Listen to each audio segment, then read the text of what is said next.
Elshinta News and Talk.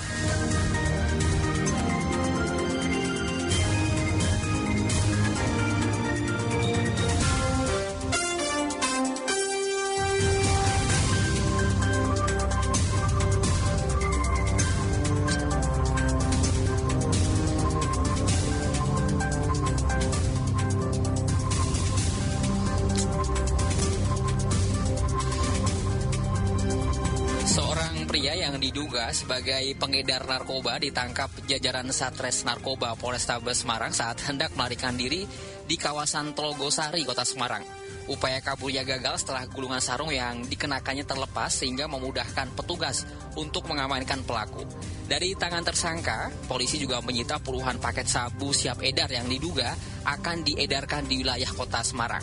Kasus ini kembali menjadi pengingat bahwa peredaran narkotika masih menjadi ancaman serius dan membutuhkan peran aktif seluruh elemen masyarakat dalam upaya pencegahan maupun pemberantasannya.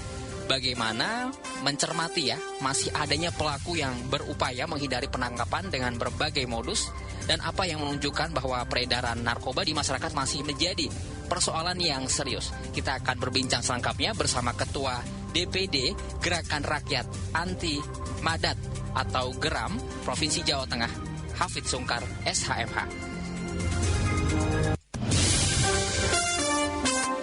Elshinta News and Talk. Selamat sore Pak Hafid. Selamat sore.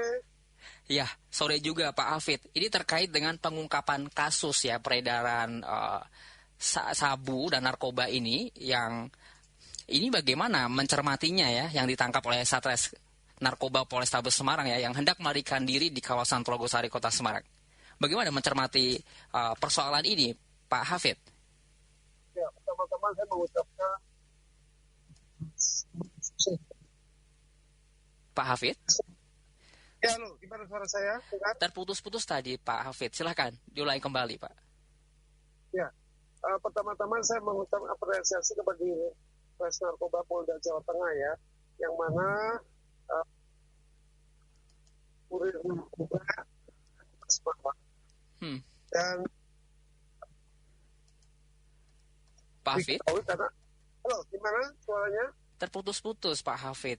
Mungkin bisa bergeser, Pak, untuk mencari sinyal yang lebih bagus, Pak Hafid. Iya, sekarang gimana, Mas? Aman, Pak Hafid. Silakan, Oke, tadi pakai itu. Jadi apresiasi kepada Res Narkoba Polda Jawa Tengah yang mana sudah bisa menangkap kurir narkoba ya Mas ya. Dalam hal ini peran serta masyarakat di sini juga ikut melaporkan agar peredaran narkoba khususnya di Kota Semarang itu bisa digagalkan. Jadi kami dari penggiat anti narkoba GERAM Jawa Tengah sangat mengapresiasi peran serta masyarakat sangat dibutuhkan karena ingat narkoba seperti virus kalau nggak di stop dia akan menjalar kemana-mana. Jadi sekali lagi kita apresiasi, moga-moga seperti hal ini tidak terjadi lagi ya. Jadi berapapun jumlah besar mau kecil, itu yang namanya narkoba harus di stop atau enggak harus digagalkan Mas.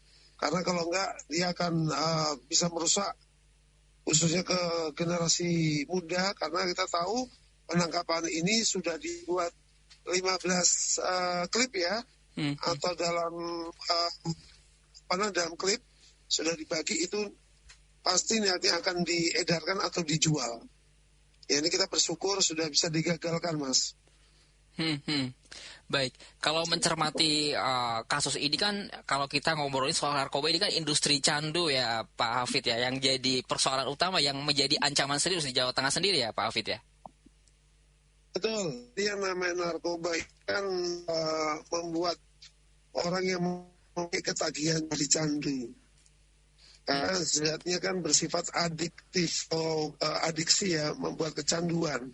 Ini jelas orang yang sudah terkena narkoba, mau nggak mau dia mau mencari barang haram ini, mana caranya dia jual barang, cari pinjaman apapun sudah nggak terkontrol untuk mendapatkan barang haram tersebut. Jadi ini memang merupakan extraordinary crime narkoba itu ya. Jadi kejahatan yang luar biasa. Jadi di sini sekali lagi peran serta masyarakat sangat dibutuhkan. Ingat, jumlah BNN dan kepolisian terbatas. Jadi apapun informasi masyarakat apabila ditemukan atau dapat informasi di minimal di wilayah lingkungan kita ada peredaran narkoba, harus segera ditindaklanjuti, laporkan pihak berwajib. Karena kita tahu Mas, yang namanya narkoba itu kan orang yang sudah kecanduan bisa adiksi, nggak mau ya itu barang haram tersebut dicari. Dan itu tadi saya katakan awal, seperti virus dia akan menjalar kemana-mana. Makanya harus diputus, harus dihentikan, harus di-stop, biar nggak menjalar kemana-mana Mas. Makanya kemarin penangkapan ini kami apresiasi sekali, agar peristiwa ini menjadi warning, agar para kurir, pengedar, untuk jangan lagi menjalankan pekerjaannya seperti itu. Karena pihak berwajib pasti tahu. Ya pasti bertahu dan jangan sampai nanti berurusan dengan hukum ya, karena hukumnya juga jelas berat yang namanya narkoba ini. Jadi kami minta nih para pendengar, apabila ada yang informasi apapun sekecil apapun terkait narkoba di lingkungan kita, segera laporkan ke pihak kepolisian atau ke Babinsa, Babikatimas di lingkungan kelurahan masing-masing itu kan pasti ada.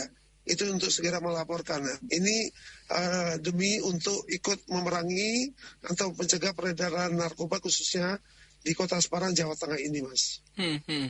Baik, Pak Hafid. Ini kalau mencermati ini kan pelakunya kan di lapangan hanya mendapatkan imbalan 500.000 ya, dan 0,5 gram sabu. Ini berarti kan ada pihak yang mendapatkan keuntungan yang jauh lebih besar. Ini seberapa kuat sih Pak dugaannya bahwa yang ditangkap selama ini sebenarnya hanya sebagian kecil gitu ya, seuprit gitu ya, dari jaringan yang lebih besar tentunya Pak Hafid. Jadi narkoba ini Mas, memang ada putus ya antara bandar yang di atas dengan bawah pengedar atau pemakai atau penyalahguna. Jadi memang ada putusnya Mas. Kadang masyarakat mengatakan yang bandar yang atas-atas itu ditangkepin atau dihukum seberat-beratnya. Kita percayakan kepada negara, dalam ini kepolisian dan BNN, yang sudah sering menangkap para bandar besar ya, bandar kakap seperti itu. Justru kita sebagai masyarakat, peran kita adalah sebagai mencegah atau sebagai preventif ya. Mencegah itu lebih baik Mas. Jadi yang namanya narkoba kita jangan melihat besar kecilnya, tapi kalau kita mengetahui adanya hal-hal yang memang di lingkungan masyarakat kita ada peredaran yang tidak benar soal narkoba, untuk segera ditindaklanjuti. Karena ini menjadi ukuran atau menjadi warning kita sendiri Mas. Jangan sampai yang namanya peredaran sekecil apapun itu kan nantinya kalau didiamkan bisa akan menjalar kemana-mana Mas. Jadi sekecil apapun harus memang betul-betul dicegah atau di stop Mas. Ini sangat penting seperti itu. Baik, Pak Hafid, ini kan maksudnya seberapa sulit sih sebenarnya ya membongkar sampai ke bandar atau pengendali utamanya gitu ya, dan di mana ya letak tantangan terbesarnya gitu Pak Hafid? Ya, kita tahu ya, kita bicara di Kota Semarang ya Mas ya, itu letak geografisnya sangat bagus untuk di laut, dekat udara maupun darat. Jadi para bandar ini kadang dari antar pulau atau kadang dari negara tetangga, Malaysia, Singapura, Thailand, dia sangat mudah untuk memasukkan. Jadi di sini kita sangat apresiasi pada bea cukai, kepada migrasi, yang mana mereka juga ikut mengawasi, ikut memantau apabila adanya peredaran atau selundupan narkoba yang diselundupkan mungkin lewat udara maupun lewat kapal laut Mas. Ini perlu memang peran serta dari tadi yang saya sampaikan, bea cukai, mengajak BNN atau kepolisian, harapannya agar selundupan ini tidak masuk ke masyarakat itu sendiri. Jadi betul-betul di sini kami menghimbau ya kepada pemerintah, khususnya Bea Cukai, kepolisian maupun BNN sebagai garda terdepan dalam pemberantasan narkoba. Betul-betul yang narkoba ini sangat merusak mental, merusak jiwa ya Mas ya.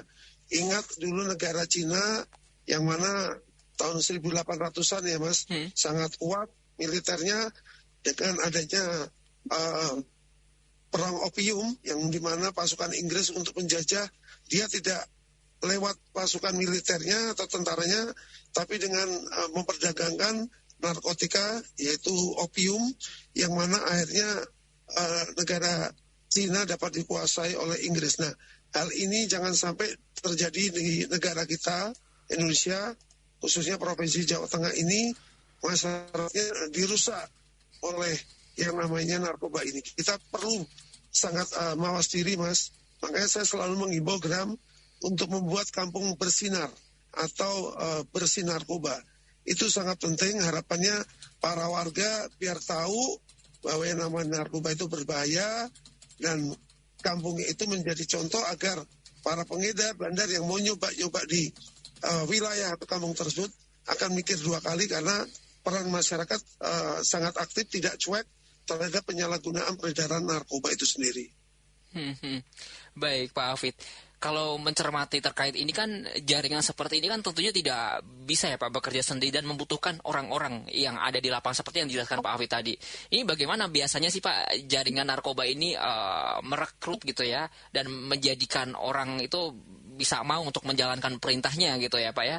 Bahkan kalau ada yang juga dibayar 500.000 seperti di kasus seperti ini. Jadi ada beberapa golongan Mas. Saya sering ya penyuluhan di lapas atau rutan di wilayah Jawa Tengah. Saya para tahanan atau warga binaan narkoba itu kenapa mereka kok terjun ya sampai ditangkap kasus narkoba ini. Nanti rata-rata mereka memang awalnya pemakai Mas, penyalahguna pemakai yaitu karena dari pergaulan. Ini pergaulan sangat penting sekali Mas. Nah ini kita ingin generasi muda, para pelajar khususnya jangan sampai ikut terlibat pergaulan yang tidak benar. Mereka awal ya seperti itu, nyoba secara gratis, kalau udah enak, akhirnya mereka mau nggak mau membeli. Dia sekarang mikir secara ekonomis, bisa pakai, bisa untung, akhirnya menjadi pengedar. Nah ini peristiwa yang dialami Semarang, saya yakin awalnya dia adalah penyalahguna. Nah akhirnya untuk biar mendapat tadi karena ada imbalan 500.000 itu, jadi dia bisa pakai juga bisa jualan seperti itu. Dan juga Mas ada golongan juga, kami pernah ke lapas wanita yang di Semarang, saya tanyain mereka ada yang tangkap dari luar Jawa masuk dari Kalimantan ya, masuk ke Semarang ketangkap, itu saya tanyain apa Anda juga pemakai? Tidak.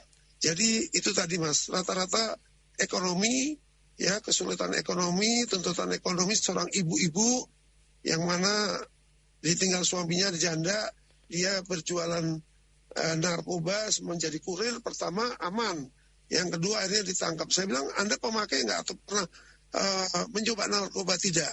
Jadi ketidaktahuan masyarakat di sini bahwa yang namanya membawa narkoba ini kan ada sanksi hukumnya.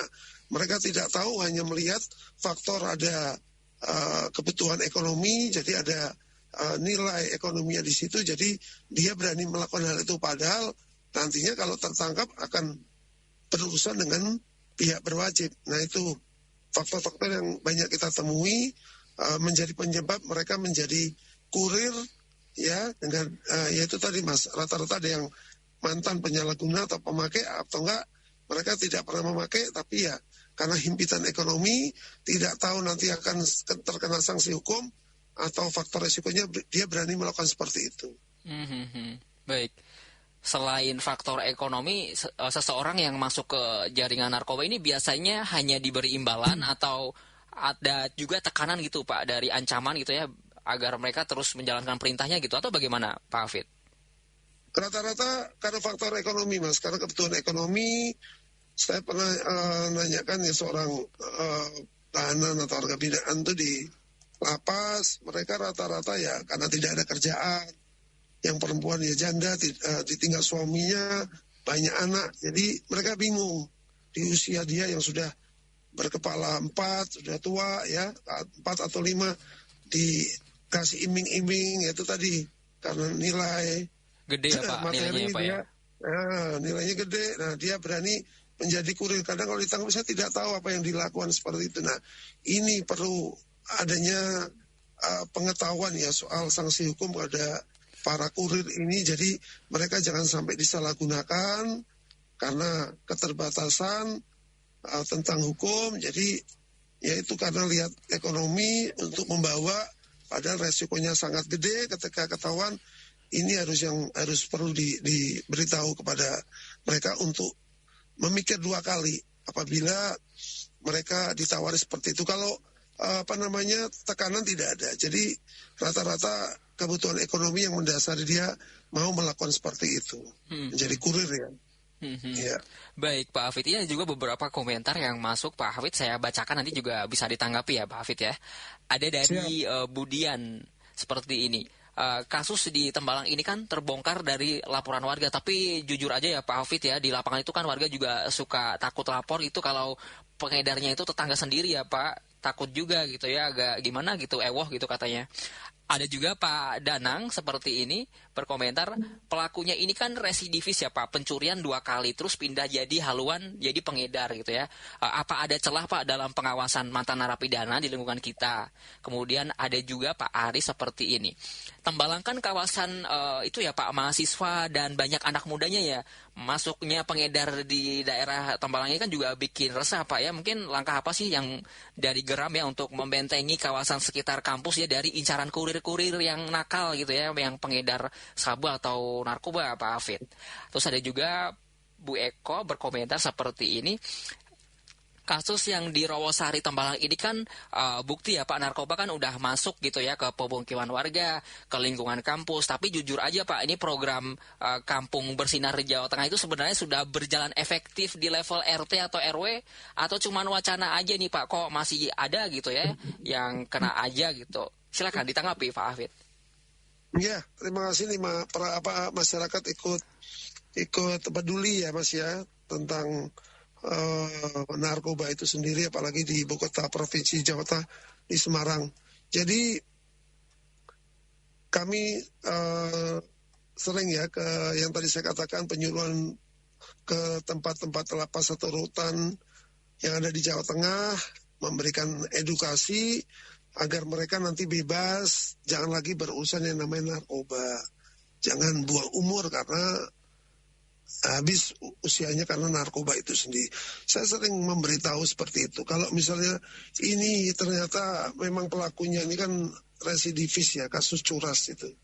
Jadi memang kalau di dalam lapas atau rutan, di situ memang mereka itu kan diajarkan keterampilan ya. Ada seni, ada keterampilan olahraga, keterampilan membuat sesuatu. Jadi agar mereka nanti bebas itu tidak lagi ikut-ikutan atau berjualan narkoba. Harapannya kan di dalam lapas itu kan orang untuk efek jera dan sebagai tempat rehab sebenarnya. Karena rehab itu kan menjauhkan dia dari teman-temannya untuk pemakai. Nah, ini yang tadi saya katakan, kasus ini ternyata dia residivis, dia jualan atau menjadi kurir narkoba. Itu saya katakan tadi, ketika keluar keterampilan yang di dalam lapas diajarkan itu kadang mungkin tidak dilanjutkan ya. Jadi akhirnya hanya sekedar untuk tempat lewat aja di dalam lapas atau rutan. Akhirnya mau nggak mau ada rekan yang nawari untuk menjadi kurir karena keterkaitan kehimpitan ekonomi ya Mas ya. Mau nggak mau dia jadi seperti kurir itu sendiri. Nah ini harus ada kesadaran dari diri sendiri ya. Dari lapas atau rutan sudah memberikan tempat biar dia efek jera, tapi sekali lagi kembali ke orang yang tersebut ya kan. Dia mau nggak sadar. Kalau nggak ya sudah, hidupnya akan habis di dalam penjara. Dan agama, semua agama, nama agama jelas melarang yang namanya memakai atau mengedarkan narkoba. Karena apa? Karena yang namanya narkoba itu kan memabukkan. Jadi semua agama itu sudah melarang karena zatnya memabukkan, jadi haram. Seperti itu. Nah, keterkaitan masalah kampung bersinar udah gerak kok. Sudah gerak, tadi ada penanya kan, Mas, nah itu udah gerak. Tinggal nanti dari misalnya kampungnya ibu bapak mau membuat kampung bersinar, boleh ayo bekerja sama dengan BNN di Provinsi Jawa Tengah, Madukoro itu ya, atau di Polda atau Polrestabes. Untuk kalau di kepolisian namanya Kampung Tangguh Anti Narkoba. Tapi kalau BNN punya slogan Kampung Bersinar, sebenarnya sama aja. Tujuannya sama ya. Jadi boleh dari RT RW dikasih tahu kelurahan untuk membuat kampung bersinar, harapannya untuk agar masyarakat warganya tahu akan bahaya narkoba. Bisa, udah bergerak kok. Jadi memang kembali lagi itu Mas, anggaran ya, memang anggarannya tidak ada bantuan pemerintah, kita sendiri. Seperti saya yakin ya kalau memang nggak ada anggaran pemerintah, kesadaran masyarakat untuk gotong royong urunan kita buat untuk kampung bersinar itu bisa kok. Karena niatnya positif seperti itu. Nah, terkait tadi ada pertanyaan bahwa itu di Rawasari, di daerah Telogosari ya, tepatnya Mas ya. Kalau di sini Rawasari Tembalang katanya Pak. Iya, kecamatannya Tembalang, betul. Kecamatan Tembalang, kami sudah memberikan surat Bapak ya kepada Rektor Undip, rektor-rektor kampus yang lain untuk geram datang memberikan edukasi bagi mahasiswa. Nah itu kalau tadi mengatakan di Kecamatan Tembalang memang notabene di situ adalah tempatnya para mahasiswa kos-kosan. Jadi kita juga menghimbau kepada pemilik kos, artinya jangan sampai tempat-tempat tersebut disalahgunakan untuk memakai narkoba di situ atau untuk mereka membuat sindikat untuk jualan. Itu perlu diwaspadai, betul seperti itu. Dan dari pihak Tembalang, khususnya Polres Tembalang, saya sudah pernah komunikasi, hal itu sudah sering dilakukan kok. Pemilik kos, para mahasiswa, untuk betul-betul di kampusnya itu sendiri menjadikan kampus bersinar juga. Jadi kampus yang bersih dari narkoba. Tidak hanya di daerah Undip, kampus lain juga kita serukan kok. Khususnya para mahasiswa baru yang mereka masuk di kampus tersebut, kita beri edukasi untuk betul-betul jauhi cegah yang namanya narkoba. Baik, Pak Hafid. Terima kasih Pak Hafid sudah menyempatkan waktunya untuk berbincang sama Radio Elsita Semarang. Selamat sore Pak Hafid. Sehat selalu Pak Hafid. Selamat sore. Amin. Demikian perbincangan kami bersama Ketua DPD Gerakan Rakyat Anti Madat atau GERAM Provinsi Jawa Tengah, Hafid Sungkar SHMH.